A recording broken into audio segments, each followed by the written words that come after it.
यूनुस ने प्रधानमंत्री नरेंद्र मोदी से मुलाकात की इच्छा तक जाहिर की है। जानकारी खुद विदेश मंत्री एस जयशंकर ने दी।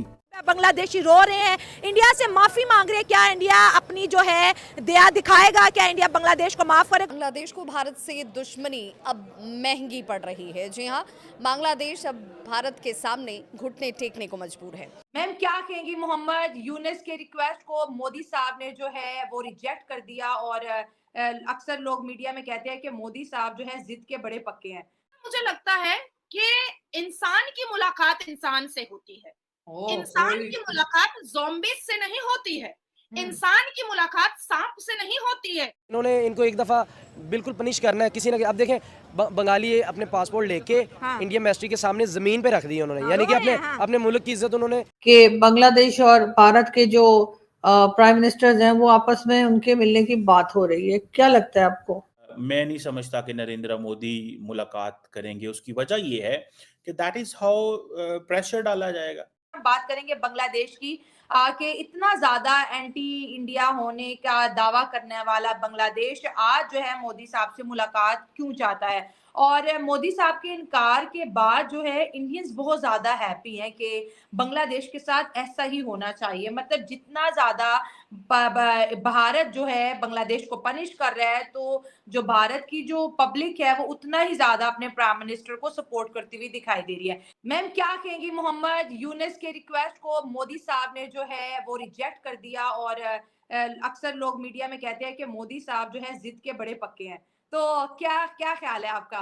क्यों रिजेक्ट किया होगा? क्या या बांग्लादेश की पनिशमेंट अभी मजीद बाकी है? आया इस्लामिक ऊंट सनातनी पहाड़ के नीचे, और ये होना ही था, होना ही था। हमने आटा चावल और पैसे बंद क्या करवा दिए कि बांग्लादेश की इंटरिम सरकार अपने आप हिल गई। हमारे आदरणीय प्रधानमंत्री ने आंखें निकाल करके और उंगली उठा करके चेतावनी क्या दी कि बांग्लादेश के यूनुस साहब का तख्ता जो है वो हिलता हुआ नजर आ गया। हमारे आदरणीय प्रधानमंत्री ने हिंदुओं को सुरक्षित रखने की जो बात कही थी और जिससे बांग्लादेश की इंटरिम सरकार पीछे हट रही थी, यूएन के टीम की जो पूरा काफिला ढाका और बांग्लादेश क्या पहुंच गया और माइनॉरिटीज हिंदुओं पर होने वाले अत्याचार पर पूरा पूरा इन्वेस्टिगेशन क्या करने लगा कि बस इंटरिम सरकार का तख्ता जो है वो हिलता हुआ नजर आ गया। आपने कहा कि आखिर साफ इनकार आदरणीय प्रधानमंत्री कैसे कर दिए भारत के? शाला मुझे लगता है कि इंसान की मुलाकात इंसान से होती है। इंसान की मुलाकात ज़ॉम्बीज़ से नहीं होती है। इंसान की मुलाकात सांप से नहीं होती है। इंसान की मुलाकात मगरमच्छ से नहीं होती है। ठीक है, इंसान मुलाकात जो है वो इंसान से करता है। तो मोहम्मद यूनुस इंसान नहीं है? बांग्लादेश में रहने वाले इस्लामी जमाती, बांग्लादेश में रहने वाले एक्सट्रीमिस्ट, बांग्लादेश में रहने वाले टेररिस्ट, बांग्लादेश में रहने वाले तालिबानी और जिहादी माइंडेड मुसलमान इंसान नहीं है। इंसान नहीं है, वो सांप है। और जिस भारत ने शेख मुजीबुर रहमान का साथ दिया और पाकिस्तान से काट करके बांग्लादेश बनवाया, उसी भारत को आंखें दिखाने लगा इंटरिम सरकार।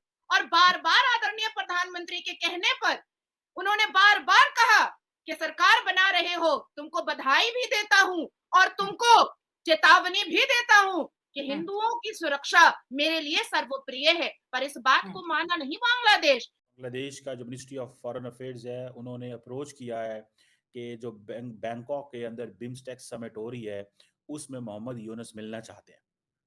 सवाल ये पैदा होता है कि क्या इंडिया अलाउ करेगा? ये 2 से 4 अप्रैल में एक 6th बिम्स्टेक समिट हो रही है। आपको मैं बताता चलूं कि ये जो बिम्स्टेक समिट है या ये जो बिम्स्टेक है, ये बेसिकली एक पैरेलल इंस्टीट्यूशनल मॉडल है जो कि इंडिया ने खड़ा किया है ताकि सार्क को हमेशा के लिए डिस्कार्ड कर दिया जाए और पाकिस्तान को ख़त्म इसमें से माइनस किया जाए, पाकिस्तान का जो इन्फ्लुएंस है ख़त्म किया जाए। बहरहाल इसके ऊपर भी मैं बात करता हूँ, लेकिन जो मौजूदा इस वक्त इंटरिम गवर्नमेंट है वहाँ पे तौहीद हुसैन जो कि फॉरेन अफेयर्स के एडवाइज़र हैं, उन्होंने कहा जी कि हमने डिप्लोमेटिक राब्ता किया है इंडिया को कि हम बिम्स्टेक समिट की साइडलाइन पे राब्ता करना चाहते हैं, नरेंद्र मोदी से मिलना चाहते हैं। सुनने में ये आ रहा है कि बांग्लादेश के जो चीफ एडवाइजर है मोहम्मद यूनुस, वो तो अभी जा रहे हैं चाइना 3-4 दिन के लिए, और जयशंकर साहब जो हैं उन्होंने ऑलरेडी मुलाकात की हुई है इंडियन ओशन कॉन्फ्रेंस जो ओमान के अंदर हुई थी, आई थिंक पिछले महीने या इसी महीने में, तो वहाँ पे उन्होंने मुलाकात की थी। अब वो कह रहे हैं कि हम चाहते हैं कि नरेंद्र मोदी हमसे दोबारा मिले, और ये जो इन्फॉर्मेशन है कि जयशंकर साहब जो हैं वो ने एक बुनियाद तय कर दी थी कि किस तरह का डायलॉग होना चाहिए। आपको क्या लगता है कि नरेंद्र मोदी क्या मुलाकात करेंगे? मुझे लगता है कि शायद नरेंद्र मोदी अवॉइड करेंगे, मेरी एक ऑब्जर्वेशन। ठीक है जी। मैं नहीं समझता कि नरेंद्र मोदी मुलाकात करेंगे। उसकी वजह ये है कि दैट इज़ हाउ प्रेशर डाला जाएगा। अब ये बताएं ना, शेख हसीना वाजिद को क्या पैगाम जाएगा कि शेख हसीना वाजिद की क्या रेलिवेंस है भाई? उन्होंने कहना है, शेख हसीना वाजिद ने कहना है कि जिस बंदे ने मुझे निकाला या जिस बंदे को निकाल के जिस बंदे को बिठाया गया है मेरी जगह पे, आप उससे मुलाकातें कर रहे हैं और मैं यहाँ पे एग्जाइल में बैठी हुई हूँ और मैं तो भारत की एसेट थी। समझ रहे हैं बात को? जो इंडिया का मेन एसेट है वो दिल्ली में बैठा हुआ है और नरेंद्र मोदी ढाका के मौजूदा जो इंटरिम सेटअप के बंदे हैं उससे मुलाकात कर रहे हैं। इसको आप कैसे देखते हैं? समझ रहे हैं आपको बात को? लेकिन जारी बात है, शेख हसीना वाजिद के लिए this is an important thing, लेकिन नरेंद्र मोदी के लिए भी एक इम्पॉर्टेंट चीज है। इस तरह कंप्लीटली इग्नोर कर देना भी शायद बेहतर नहीं होगा। हाँ, हो सकता है खड़े खड़े मुलाकात कर लें, कई दफा होता है खाने पे, डिनर, लंच पे साइड पे खड़े हैं तो मुलाकात होगी। अदरवाइज ये कहना कि वो ऐसी मुलाकात होगी, मुझे नहीं लगता। और ये जो जिसे वो कहते हैं ना कि एक सितंबर 2024 में आई थिंक कोई मुलाकात हुई थी UNGA में इंडिया और बांग्लादेश के लोगों की, और फिर ये फैसला किया गया था कि भाई साहब अब किस तरह चीज़ों को लेके चलना है। लेकिन मैं आपको बात बताऊं, इंडिया और बांग्लादेश जो है उनके मामलात संभल नहीं रहे अभी तक, और बांग्लादेश भी मुसलसल टफ लाइन ले रहा है, बांग्लादेश भी स्लो नहीं जा रहा। लेकिन ये जो बिम्स्टेक है इसकी मुलाकात होना, इसके नरेंद्र मोदी की और इनकी मुलाकात होना थोड़ा सा मुश्किल लगता है, और मुझे ये भी नज़र आ रहा है कि शायद बड़ी टफ लाइन लेंगे नरेंद्र मोदी टफ लाइन लेंगे। देखें, इंडिया कह रहा है जी कि हम खित्ते के चौधरी हैं, हम खित्ते के पुलिसमैन हैं, हम इस खित्ते को लीड करेंगे। भाई साहब, बात यह है कि अगर खित्ते को लीड करना है तो फिर थोड़ी टफ लाइन लेनी पड़ेगी। अगर इंडिया ने सॉफ्ट बात की तो इंडिया को कौन इंडिया का मानेगा? दोस्तों, क्या भारत और बांग्लादेश के रिश्तों में नई जंग शुरू हो चुकी है? थाईलैंड में प्रधानमंत्री मोदी और बांग्लादेश के अंतरिम नेता मोहम्मद यूनुस आमने सामने होंगे, लेकिन क्या वे बातचीत करेंगे या फिर दोनों देशों के बीच बढ़ता तनाव इसे नामुमकिन बना देगी? पूरा मामला क्या है, इसका भारत पर क्या असर पड़ेगा और असली खेल क्या है? चलिए जानते हैं पूरी कहानी। 3 और 4 अप्रैल को बिम्स्टेक में शिखर सम्मेलन होने वाला है, जहां मोदी और यूनुस पहली बार एक साथ होंगे। लेकिन बड़ा सवाल यह है कि क्या दोनों देशों के बीच बढ़ते तनाव के बीच कोई बातचीत होगी?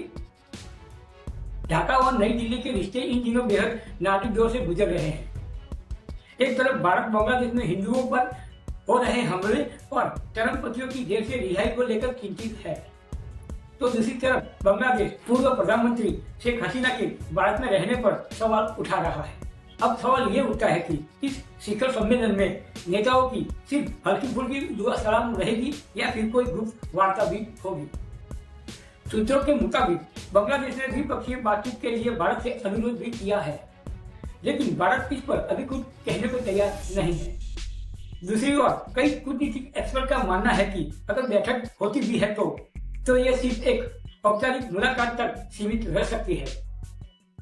तो आपका क्या कहना है दोस्तों? क्या मोदी और यूनुस के बीच कोई अहम चर्चा हो सकती है या फिर ये मुलाकात सिर्फ औपचारिक तक सीमित रहेगी?